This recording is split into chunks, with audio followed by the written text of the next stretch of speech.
And that's a lot of our education. When we talk about like we have to, build trust and do education, like, that's a lot of what I have to educate about is like content is not this kind of quick fix thing. Yeah. But overall, I think what it does is it does establish that authority, right?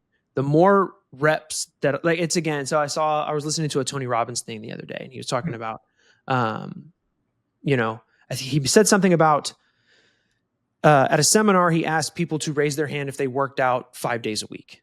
And he said, you can't deny that because when those people stand up, you can tell that they work out 5 days a week. And it's kind of the same thing with making that authoritative content, telling people your expertise and different things like that. But because I don't know the laundry list of kind of clients that you've worked with. I'm sure you've done like all kinds of different things, but have you ever done any kind of introspective or, authority-based content for the people that you've worked with? Yeah. I got my start working with American Eagle and Aerie in the video world. And a lot of their content was, this is how you wear our clothes. This is how you can mix and match this shirt with this. Oh, nice. This pair of jeans. Then you can mix and match this, button down with this tank top. And it's like that educational content for them converted massively. Yeah. It was like the number one converting social media content. It was their education. I was just about to ask, it was for socials. It was for social. Yeah, exactly. Gotcha. Nice. And so that was the stuff that ended up getting the clicks and the eyeballs. And I remember just kind of filing that away and being like, interesting. So they're positioning themselves as implementing the educational, like this is the secret. This is how you look good in this shirt or something like that. Right. Which gets them to sell more clothes. And I was like, that makes sense. This is right. I can start using this beyond just how to mix and match a shirt and a tank top. Like this crosses the boundaries into all sorts of different clients.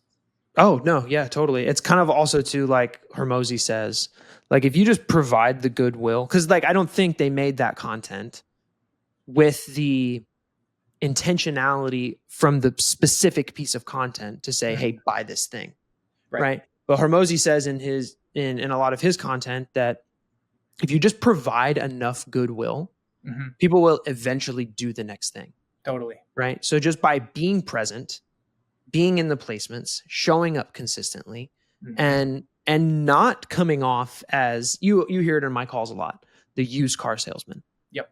Right. Like if you're not that, people will naturally say, hey, where can I buy that tank top? Or I want to see how much those shorts cost. Yeah. Right. It's a natural kind of inquiry peak to their brain where they naturally do the next thing.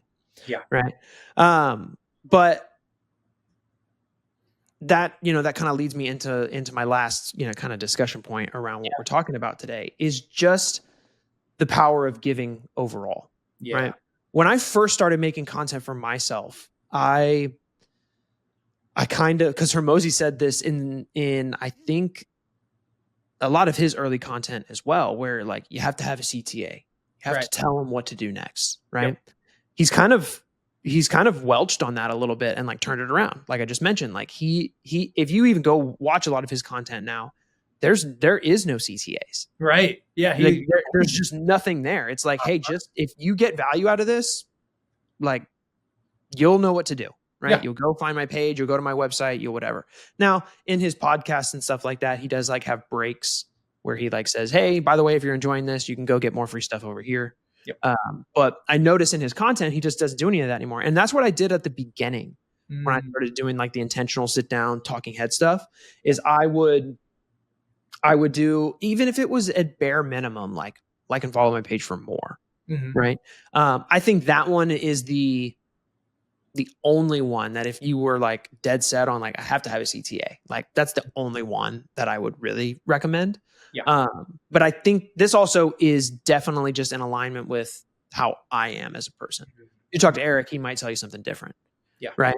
And for those out there who don't know who that is, that's just one of my colleagues over at Master Filmmaker, who is also, one of Brett's coaches as well. But, Eric might tell you something different because if you go look at a lot of Eric's content for the way that he structures his stuff, it's CTA on everything. Right. And that's totally fine. It's just kind of in alignment with who you are as an individual. Right. Um, but the most important part of, I think, content in general, if I could leave anybody watching this podcast with anything that does own a business, a service business, or provide product, whatever it is, I think it's mostly about the person more than the brand.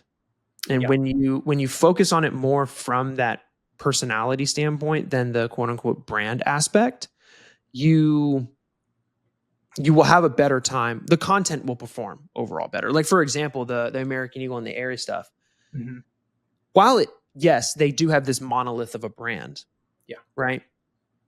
They really likely focused on the person that was in, because that person needs to align with the viewer. Yeah, exactly. Right. Yep. And without that, it makes it much hard. Like if they just did like this fancy schmancy, like, plop down the clothes, boom, boom, boom, logo comes in, like Mm-hmm. it feels like an ad. Yeah. Right. Doesn't Right. feel personable, but I don't know if you can attest to that a little bit on, Yeah. CTA overall, and then personality shining through in the content. Yeah. Well, going to the personality thing that you were talking about, I love Donald Miller talks about positioning yourself as Yoda and your client as Luke Skywalker. And so your client is the hero. They're the hero of their story. And Mm-hmm.